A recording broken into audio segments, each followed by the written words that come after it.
আসসালামু আলাইকুম। আমি MS Molla door and furniture থেকে শামীম মোল্লা বলছি।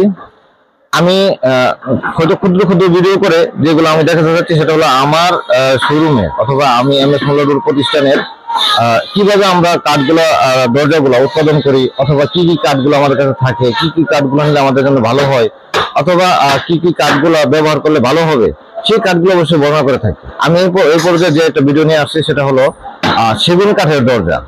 সেগুন কাঠ ঢাকার ভিতরে যারা আছেন অথবা যাদের বাজেট একটু ভালো থাকে, একটা বিল্ডিং করছেন, একটা ভালো বাজেটের দরজা লাগাবেন, সেক্ষেত্রে অনেকে চিন্তা থাকে আমরা সেগুন কাঠের দরজা লাগাবো।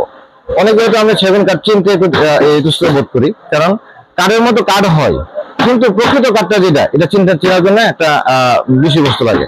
যেমন আমরা সেগুন কাঠ আমরা সাধারণত বলে থাকি যে সেগুন কাঠের অনেকগুলো ধরন হয়। যেমন সেগুন কাঠের মধ্যে ফার্স্ট যে সেগুন কাঠটা সেটা হলো বার্মাটিক সেগুন, তারপর হলো আমরা চিটাগাং সেগুন, তারপর লোকালি যেটা দেশীয় সেগুন সেগুন হয়। কিন্তু আমি এখন যে কয়েকটা সেগুন দেখাতে চাচ্ছি সেটা হলো আমরা চিটাগাং সেগুন। সেম দেখতে মনে হবে যে আমি বার্মাটিকের। এখন আমি চিনার একটা মাধ্যম হলো, আপনি দেখেন আমি এই প্রথম আমি যে দরজাটা দেখাচ্ছি সেটা হলো আপনার একটা সেগুন কাঠের পাল্লা। পাল্লা এখন যদি বলেন যে এই পাল্লাটা তো এই অবস্থায় দেখা যাচ্ছে, কেমন যেন মনে হয়, এটা আসলে কেমন না, এই পাল্লাটা সম্পূর্ণ হলো পুরাতন। এখন যে অবস্থা আছে সেটা হলো একজন ব্যক্তিটা ব্যবহার করছিল, ব্যবহার করার পরে উনি যে কালারটা করছিল ওই কালারটাকে আমরা মেশিন মেরে হাতে ফিনিশিং দিয়ে কালারটাকে উঠে নিয়ে নিলাম। উঠানোর পরে এখন মূল কাঠটা বের হয়ে আসছে। এখন আমরা দেখেন সেগুন কাঠের যে মূল যে চেনার মাধ্যমটা হলো আমরা একটা কাঠের কথা বলি যে আঁশ, প্রত্যেকটা কাঠের একটা আঁশ থাকে অথবা একটা ফাইবার থাকে যেটাকে আমরা ফাইবার বলি। এখন দেখেন সেগুন কাঠের ফাইবার গুলা এই যে আপনি দেখেন একটু যদি খেয়াল করে দেখেন এই যে ফাইবারটা হ্যাঁ বাঘের চিত্রের মতো, এটা যখন আমরা বানিশ করা হয় বাঘের চিত্রের মতন একটা চিকন একটা আঁশ, অথবা কাঠটা একটু কালচা। হ্যাঁ, এই যে এই কাঠের আঁশটা আমরা অন্য কোথাও কোনো পাওয়া যাবে না, এখন পাওয়া যাবে না। আপনি দেখেন এই যে একটা কাঠ, এই আঁশটা এই কাঠের আঁশটা আমরা অন্য কোনো কাঠের মধ্যে আমরা আনা যাবে না, এটা একমাত্র সেগুন কাঠের মধ্যে থাকে। এখন সেগুন কাঠ হলো যখন আপনি বানিশ করা হবে তখন কাঠের সৌন্দর্যটা অন্য কোনো কাঠের সাথে মিলবে না, এত একটা সৌন্দর্য বৃদ্ধি পায়। এখন টেকসইর দিক দিয়েও আপনি ধরেন টেকসই সেগুন, চাপালিশ, কাঁঠাল, টিকচাম্বল, হ্যাঁ শিলকড়ি একই রকম টেকসই হবে, কিন্তু দেখার জন্য সৌন্দর্য আমরা সেগুন কাঠ, যেটা আমরা বলি যে মানে গাছের মানে কাঠের রাজা হলো সেগুন, যারা সৌন্দর্য বৃদ্ধি করে। এখন কারো যদি কোনো বাজেট ভালো থাকে তাহলে অবশ্যই আপনারা আপনাদের বিল্ডিং এর সৌন্দর্য বৃদ্ধির জন্য আপনারা সেগুন কাঠ ব্যবহার করতে পারেন।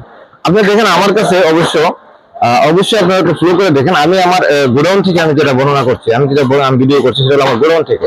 এই কাঠগুলো হলো আপনি এখন বানিশ ছাড়া আপনি কাঠ দেখছেন, যেটা হলো মূল কাঠ, প্রাকৃতিক যে কাঠটা সেই কাঠটাই আমি আপনাদেরকে দেখাচ্ছি। হ্যাঁ, এই যেগুলো সেগুন কাঠের আপনি দেখেন প্রত্যেকটা কাঠ, হ্যাঁ একটা কাঠের মধ্যে আপনি খেয়াল করে দেখেন যে একটা কাঠের মধ্যে কোনো চুল পরিমাণ ফল নাই। পুরান কাঠের একটা গুণাগুণ হলো যে এই কাঠের মধ্যে সচরাচর ফল হয় না।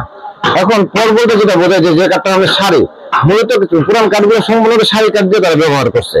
আর এখানে সেখানে সেটার জন্য আমরা একটা নিশ্চিত দিতে পারি, আমরা বিক্রির ক্ষেত্রে একটা নিশ্চিত দিতে পারি যে এই কাঠটা কখনোই আপনার ভুলে ধরবে না, বাঁকা হবে না, ফাঁকা হবে না। এখন আমার কাছে মোটামুটি আলহামদুলিল্লাহ অনেকগুলো সেগুনের পাল্লা আছে। অবশ্যই এটা আমার গোডাউন, তো এইটা এখন আমি আমার শোরুমের বাহির থেকে গোডাউনের থেকে ভিডিও গুলো করলাম। আপনারা দেখেন অনেক সেগুনের পাল্লা, এখানে নিচে যেগুলো পাল্লা আছে সবগুলো সেগুনের পাল্লা। হ্যাঁ, এই জন্য পাল্লাগুলো যেগুলো আছে সবগুলো আমি সেগুনের পাল্লা। অবশ্যই সব পাল্লা তো দেখানো যাবে না। এখন কেউ যদি আপনি সেগুনের পাল্লা নিতে ইচ্ছুক, এই ধরনের পাল্লা নিতে ইচ্ছুক, একেবারে গ্যারান্টি এবং ওয়ারেন্টি দেয়া, অবশ্যই আমার হোয়াটসঅ্যাপ নাম্বার, ইমো নাম্বার অথবা মোবাইল নাম্বার যে কোনো ভাবে আপনি ফোন দিয়ে বিস্তারিত জানতে পারেন, অথবা আমাদের শোরুমে আসে আমার কাছে বিস্তারিত জানতে পারেন। এখন যদি বলেন যে এই পাল্লাগুলো রেট কত পড়বে, আপনি সেম এই কোয়ালিটির পাল্লা নিলে আপনার পাল্লা পড়বে আপনার 14,000 টাকা, 33 ইঞ্চি বাই 80 ইঞ্চি, যেটা আমরা 3 চৌকারের জন্য। আর যদি 39 ইঞ্চি নেন তাহলে পাল্লা পড়বে আপনার 18,000 টাকা। এখন বাকি হলো যে বিস্তারিত কাঠের কোয়ালিটির উপর রেট আপডেট হয়। বাকি বিস্তারিত জানার জন্য অবশ্যই আমার সাথে যোগাযোগ করার জন্য অনুরোধ করা রইল।